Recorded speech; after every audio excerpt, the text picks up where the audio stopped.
Salve alunos do canal Atualize Educação. Hoje falaremos sobre os indígenas que viviam no Brasil à época da chegada dos portugueses. Comecemos por falar um pouco da sua sociedade. Havia uma divisão sexual de trabalho. Isso significa que homens tinham uma função de guerrear, uma função de fabricar e fazer a manutenção das habitações, das casas, das malocas indígenas, além de guerrear, construir e fazer a manutenção das malocas. Cabia aos homens também as atividades da pesca, da caça e da coivara. Coivara era o desmatamento, a derrubada de árvores, em seguida a queimada desse local para o aproveitamento das cinzas como fertilizante natural para o solo. As mulheres entravam em seguida ajudando os homens no plantio e na colheita. Portanto, cabia às mulheres, era a responsabilidade do sexo feminino, a colheita, a ajuda na colheita, a ajuda no plantio, a coleta de frutos silvestres que já se encontravam na natureza local, colheita, plantio, cuidados domésticos com as crianças, com o cozimento dos alimentos, enfim, tarefas que demandavam um menor esforço físico. Essas eram as tarefas, as funções da mulher. Divisão sexual do trabalho. De acordo com o seu sexo, você tem atividades, funções determinadas pela sociedade, no caso, pela sociedade indígena. A terra era propriedade comunal, propriedade comum, propriedade coletiva. Isso significa, que as terras indígenas pertenciam a todos.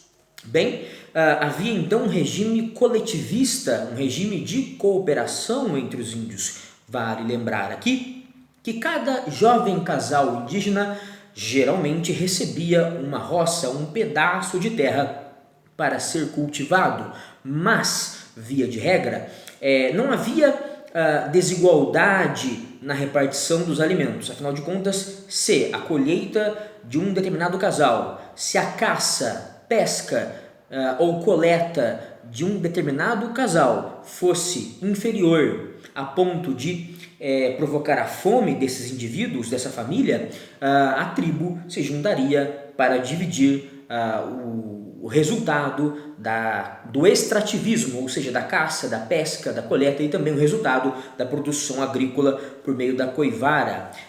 Vale lembrar que o principal alimento dos índios, o principal alimento cultivado por eles era a mandioca. Enfim, seguindo essa ideia de colaboração, de cooperação, os índios construíam as suas casas em regime de mutirão. Daqui a pouco, falando um pouco sobre a política indígena, vamos falar sobre como eram as habitações indígenas construídas nesse regime de mutirão, onde todos constroem as casas de todos. Podemos ainda dizer que havia uma certa divisão etária do trabalho, porque as crianças trabalhavam, isso fazia parte do seu trabalho, isso fazia parte da sua educação, melhor dizendo, mas isso não era um trabalho infantil igual ao dos adultos, com as mesmas exigências. Era um trabalho que se misturava à brincadeira, ao universo lúdico, ao faz de conta, enfim. As meninas, por exemplo, cuidavam dos menores. Esse era o seu trabalho, digamos, na aldeia. Os meninos carregavam as armas para os pais, as armas e os instrumentos de caça e de pesca de modo geral. E não havia uma diferença, ou melhor, um estabelecimento, uma existência de classes sociais. Entre as sociedades indígenas, nas aldeias indígenas, não havia exploradores e explorados. Isso por uma razão muito simples, não havia proprietários de terra que exploravam o trabalho de pessoas, de índios que não possuíam a terra. Não havia essa ideia de proprietários e trabalhadores. Todos eram proprietários e, ao mesmo tempo, todos eram necessariamente trabalhadores nas aldeias indígenas. Esse regime de fraternidade, como nós já vimos, existia na construção das casas, existia na divisão frequente dos produtos conseguidos pela agricultura e também pelo extrativismo, pela pesca, pela caça, pela coleta, mas também esse espírito fraternal de que os índios são irmãos existia em outras atividades. Quando os brancos ensinaram aos índios da tribo Canela o jogo de futebol, era muito comum em competições entre as aldeias da tribo Canela que os times de cada aldeia buscassem nesses jogos o empate a todo o custo. 2 times jogando por 2 aldeias da mesma tribo, da tribo Canela, nesse exemplo que nós estamos dando, buscando não a vitória, mas o empate. Esse é o espírito dos indígenas dessa época, um espírito de colaboração muito diferente, distinto e difícil de ser compreendido por nós, ou melhor, pela nossa cultura branca, pela nossa cultura europeia que acabou dominando o território brasileiro. Já que falamos da sociedade, falemos agora da economia. A produção indígena, a produção por meio do extrativismo e da agricultura, não era uma produção voltada para o comércio, era uma produção voltada para a subsistência. Isso quer dizer o quê? Que os índios produziam, colhiam, coletavam, plantavam, caçavam e pescavam apenas aquilo que eles iriam consumir. Nada além disso. Quando uma aldeia, quando uma tribo trocava algum produto com outra aldeia ou outra tribo, isso era uma troca não econômica. Um índio de uma aldeia não trocava algum produto com algum índio de outra aldeia porque não tinha o que aquele outro índio possuía. Não era uma questão de necessidade, eu vou trocar o que eu tenho por aquilo que eu não tenho. Era uma troca de amizade, era uma troca que na verdade significava um ritual político, um ritual de alianças entre índios, entre aldeias, alianças entre tribos, trocas que possuíam um significado de ritual político, de aliança política, de amizade, de boa vizinhança. Os índios, já que não tinham a intenção de produzir em excesso para vender, para se enriquecer, não havia essa mentalidade indígena, praticavam em grande medida, com grande frequência, o extrativismo, ou seja, coletavam, pescavam e caçavam, dentro dessa ideia de apenas recolher, extrair da natureza, daí a palavra extrativismo, o necessário para a sua vida diária. Era uma relação com a natureza, portanto, não predatória. O índio não queria predar, destruir a natureza. Por exemplo, não fazia parte da economia indígena desmatar florestas em grandes quantidades para plantar e colher em quantidades gigantescas e produzir grãos, por exemplo, em excesso para trocar com outros povos e acumular ouro, acumular prata, acumular riquezas. Não havia essa ideia entre os índios, a ideia de acumular riquezas, a ideia de enriquecer. Era uma relação muito mais saudável, muito mais sustentável com a natureza. Não havia a intenção de explorar o meio ambiente em que os índios viviam. Já falamos da coivara. A coivara era muito comum na agricultura indígena. A prática, repito, do desmatamento, da queima das árvores derrubadas e a utilização das cinzas para a fertilização do solo. Já falamos também aqui que cada casal ganhava a sua roça, a sua, entre aspas, propriedade, o direito de usar um pedaço de terra, que não era desse casal, que não poderia passar para os seus filhos, não era uma posse como nós conhecemos hoje. Eu possuo um terreno, eu possuo uma propriedade, ela é minha, e os meus filhos e netos herdarão. Não era esse o espírito indígena, não era essa a prática indígena. Esse casal possuía, como todos os índios, os seus instrumentos. Isso era uma posse privada, isso era uma propriedade privada. O que era de cada índio? O que era de cada casal? Os seus instrumentos de caça, de pesca, os seus utensílios domésticos, vasos, arcos, flechas, lanças, tudo isso pertencia aos índios individualmente. Cada índio, cada casal, cada família tinha os seus próprios objetos, mas a terra pertencia a todos, era uma propriedade coletiva, pública, de todos. Política. Vamos ver então como os índios se organizavam, como era a questão de quem mandava em quem controlava quem, como as guerras aconteciam, como os índios se dividiam. Hoje nós nos dividimos em cidades, estados, países, nações, regidos por leis específicas, enfim. E para os índios, como havia essa divisão? Os índios brasileiros foram divididos em 4 grandes troncos, ou melhor, troncos linguísticos.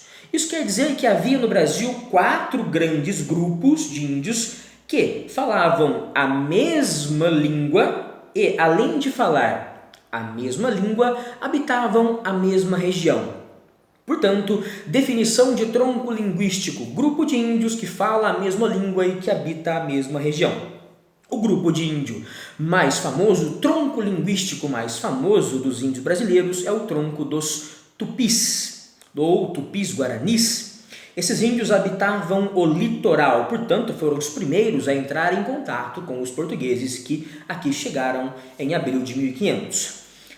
Os índios tupis habitavam entre o litoral brasileiro, entre o Nordeste e o estado de São Paulo. E os índios guaranis habitavam o litoral brasileiro entre o estado de São Paulo e o Rio Grande do Sul. Guaranis de São Paulo até o Rio Grande do Sul e os tupis de São Paulo até o Nordeste. Os tupis guaranis, então, foram os índios que primeiro fizeram contato com os portugueses. E falaremos daqui a pouco de uma prática cultural específica dos índios tupis guaranis, ou melhor, específica dos índios brasileiros, a antropofagia, o canibalismo que não tinha nada a ver com fome, com crueldade, mas era um ritual de amizade, um ritual um ritual quase religioso, quase místico, quase mágico, e cercado de honra e não de covardia e não de selvageria, como nós podemos pensar em um primeiro momento. Bem, já que falamos do tronco tupi, vamos para o segundo tronco, o tronco linguístico dos tapuias. Os tapuias são comumente chamados de Gês, os índios do tronco G. Tronco G ou tronco tapuia, o que importa é que esses índios viviam no Planalto Central, no centro-oeste brasileiro. Além dos troncos tupis, ou melhor, tupi e tapuia, havia o tronco naruaque. Os índios naruaques também eram chamados de nu-aruacs. Nu-aruacs, com K mudo no final. Nu-aruacs ou naruaques, esses índios habitavam a bacia do Amazonas, ou seja, habitavam as regiões onde os rios que formam o Amazonas existem. Habitavam, portanto, as regiões à volta do rio Amazonas, no norte do Brasil. Além dos naruacs ou nu-aruacs, havia também o quarto e último tronco dos caraíbas, os índios navegadores, também chamados de caribes, com B mudo no final e K no início, caribes ou caraíbas, índios navegadores que habitavam também o norte do país e o atual estado do Amazonas. Bem, cada tronco linguístico possuía um conjunto geralmente grande de tribos. Então, um tronco linguístico, nós vimos 4, tupis guaranis, tapuias ou Gês, naruacs ou nu-aruacs e os caraíbas ou caribes. Cada um desses 4 troncos linguísticos, morando nas suas regiões, que já definimos, e falando as suas próprias línguas, cada um desses troncos possuía um conjunto grande de tribos. Por exemplo, a tribo Timbira fazia parte do tronco G ou tapuia. A tribo Tupinambá fazia parte, a tribo Tupinambá muito famosa pela sua antropofagia descrita, vista pelos portugueses, o que impressionou muito os nossos descobridores. Enfim, Então, os Tupinambás eram uma tribo que pertencia ao tronco Tupi-Guarani. Já a tribo Timbira pertencia ao tronco G. Acontece que uma tribo era dividida em várias aldeias. Portanto, pensemos no exemplo da tribo Tupinambá. Nós poderíamos ter em uma região 20, 30, 50, 100 aldeias tupinambás, 100 povoados tupinambás, e esses 100 povoados, essas 100 aldeias formavam a tribo Tupinambá. Essa tribo Tupinambá morava numa região, um território dominado por ela, por suas aldeias, e essa tribo Tupinambá frequentemente estava em guerra, em conflito, em aliança com outras tribos que pertenciam ao mesmo grupo Tupi-Guarani. Então lá em cima eu tenho o grupo Tupi-Guarani, morando em todo o litoral brasileiro. Numa região específica eu tenho uma tribo, a tribo dos Tupinambás, e essa tribo dominando uma região, uma pequena região, pequena perto do grande território brasileiro, ela é dividida em várias aldeias de uma mesma tribo, tribo Tupinambá, que está próxima a outras tribos, e essas outras tribos formam, por exemplo, o tronco Tupi-Guarani. Bem, já que falamos da tribo Tupinambá, vamos entender um pouquinho como era a questão do comando em cada aldeia. Cada aldeia era uma unidade política, uma unidade econômica. Isso quer dizer o quê? Cada aldeia tinha o seu próprio chefe. O seu próprio chefe que julgava as injustiças, as brigas, os desentendimentos que aconteciam na aldeia. Cada aldeia possuía o seu chefe que fazia a guerra, que fazia a paz, que fazia as regras, que faziam as regras serem cumpridas como um juiz, como um guardião. Enfim, cada aldeia tinha o seu chefe político, mas também cada aldeia produzia a sua própria alimentação e se sustentava independentemente de outras aldeias à volta. Unidade, independência política e econômica. Mas como funcionava então esse comando dentro da aldeia, a política? Quem mandava? Como o chefe controlava os demais? Cabia ao cacique, geralmente um índio mais velho, mas o que importava no cacique era a sua coragem e habilidade na guerra e a sua sabedoria. Geralmente a coragem, a sabedoria, a habilidade numa guerra vinham com o tempo, mas havia caciques jovens, desde que fossem considerados e respeitados como indivíduos sábios e excelentes guerreiros, corajosos guerreiros. O cacique, então, era o chefe político, era o sujeito que fazia a guerra, que fazia a paz, era o sujeito que fazia as leis serem aplicadas. O pajé era o sacerdote chefe, era o guardião da religião, era o guardião da relação dos índios com os espíritos antepassados, com os deuses da floresta. Como funcionava o mando, o controle do cacique, a chefia do cacique nas aldeias tupinambás, por exemplo? As aldeias dessa tribo, da tribo Tupinambá, que pertence ao tronco Tupi-Guarani e que habitava essa tribo, portanto, o litoral brasileiro, e que fez contato logo com os portugueses, logo que eles chegaram aqui, essa tribo possuía aldeias que tinham de 4 a 8 malocas, de 4 a 8 habitações. Essas habitações, muito grandes, eram feitas com paredes de madeira e cobertas com folhas de palmeira, paredes de madeira e folhas de palmeira. Em cada aldeia havia de 500 a 3 mil pessoas, e as malocas de 4 a 8 estavam situadas à volta de um pátio central, de uma área livre, onde aconteciam rituais religiosos liderados pelo pajé, festas, reuniões, por exemplo, para se decidir se a aldeia entraria em uma guerra ao lado de outras aldeias contra uma tribo rival ou não. E aí cabe lembrar aqui o seguinte: em cada maloca Tupinambá havia um morumbá. Esse morumbá era um líder de maloca. Em cada maloca, um morumbá, e esses morumbás se reuniam, e reunidos com o cacique decidiam o destino da aldeia. Por exemplo, se a aldeia entraria ou não em uma guerra, se faria aliança ou não com uma outra tribo, com uma outra aldeia.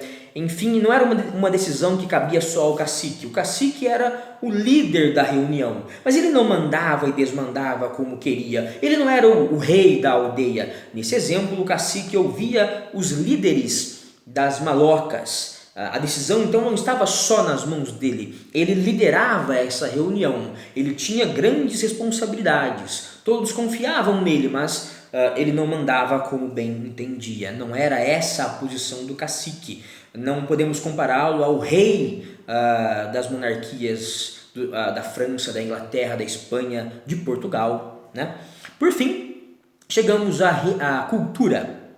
A educação, como nós já falamos um pouquinho, era uma educação ligada à vida prática da aldeia.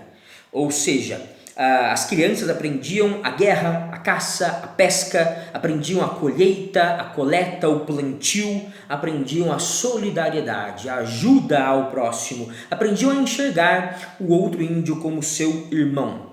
Cabia aos meninos, os meninos brincavam de arco, flecha, lança, caça, pesca, ajudavam os homens, os adultos, os seus pais, a carregar as caças, os peixes, a carregar as armas, ou melhor, os instrumentos de pesca e caça. As meninas brincavam de boneca e cuidavam dos irmãos menores, ajudavam as mães nos afazeres domésticos, na colheita, no plantio, enfim, as crianças de modo geral ajudavam os adultos, com essa brincadeira de ajudar os adultos, se educavam para a vida, para serem adultos responsáveis, índias e índios responsáveis para uma boa vida na aldeia, para uma boa vida de todos. Guerra e antropofagia, enfim, a guerra entre os índios, entre as tribos indígenas, entre as aldeias indígenas, se dava ou existia por motivos de recursos naturais. Buscar uma área mais rica em rios, em água, em peixes, em frutos, buscar então recursos naturais, buscar aumentar o território, tomar um território perdido em uma guerra passada, vingar-se. Os índios possuíam um forte sentimento de vingança, de revanchismo, que era contado, esse sentimento, por meio de uma história oral. As crianças, ouvindo dos pais, que ouviram dos avós, que ouviram dos bisavós, passavam essas histórias de vingança, de revanchismo, de revanche de uma geração para outra. Os índios tinham história, não era uma história escrita, era uma história oral, uma história contada. E a antropofagia, o canibalismo, existia como um ritual militar e religioso. Quando um índio tupinambá enfrentava o índio de uma outra aldeia tupinambá ou de uma outra tribo e capturava alguns dos seus índios ou um dos seus índios, enfim, esses índios tupinambás, capturando o inimigo, ofertavam a ele durante uma noite, durante algumas noites, as melhores comidas, as melhores mulheres, as melhores redes, enfim. Ele recebia um grande tratamento, um tratamento honroso, esse índio capturado da aldeia ou da tribo inimiga. No amanhecer do ritual de canibalismo, do ritual da antropofagia, ritual quer dizer cerimônia, festa, com certas regras. Ao amanhecer do dia do ritual, esse índio capturado era ajoelhado pelos índios da tribo Tupinambá, da aldeia Tupinambá, no exemplo que estamos dando. 2 índios seguravam os seus braços esticados e um terceiro índio com tacape explodia o seu crânio. As crianças, incentivadas pelas mães, logo lambiam os miolos e o sangue que escorria pelo chão, e o corpo do índio morto era picado, assado, e todos devoravam o seu corpo na esperança de absorver a sua coragem, a sua valentia, a sua velocidade, a sua força, a sua habilidade no uso da lança, do arco, da flecha. Enfim, os índios que devoravam o índio vencido, queriam extrair dele toda a sua capacidade de guerreiro, todas as suas virtudes, as suas qualidades de bom guerreiro.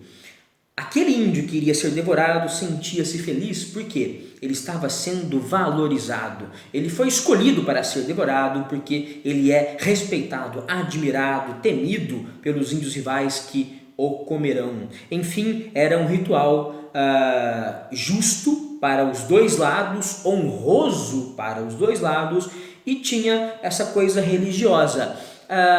Essa ideia de comer a carne do outro, beber o sangue do outro para absorver as suas qualidades, nós podemos observá-la, essa ideia, de modo simbólico. Faz de conta, em um trecho das missas católicas. No trecho da Eucaristia, nós comemos o pão, a hóstia, nós bebemos o vinho como se comêssemos a carne de Cristo e bebêssemos o seu sangue para nos lembrarmos de todo o seu sofrimento, para absorvermos a sua pureza, para absorvermos o seu amor, a sua fraternidade e aumentarmos a nossa fé nele, a nossa fé em Deus, a nossa fé em Cristo. Enfim, os índios praticavam isso realmente. Os índios, já que estamos falando de cultura, e só para encerrar essa aula, ofertavam às suas esposas, já que falamos que as trocas indígenas tinham um objetivo de fazer amizade, os índios ofertavam as suas esposas para os homens brancos, para os guerreiros que iriam ser devorados na antropofagia, enfim, como símbolo de amizade, de admiração.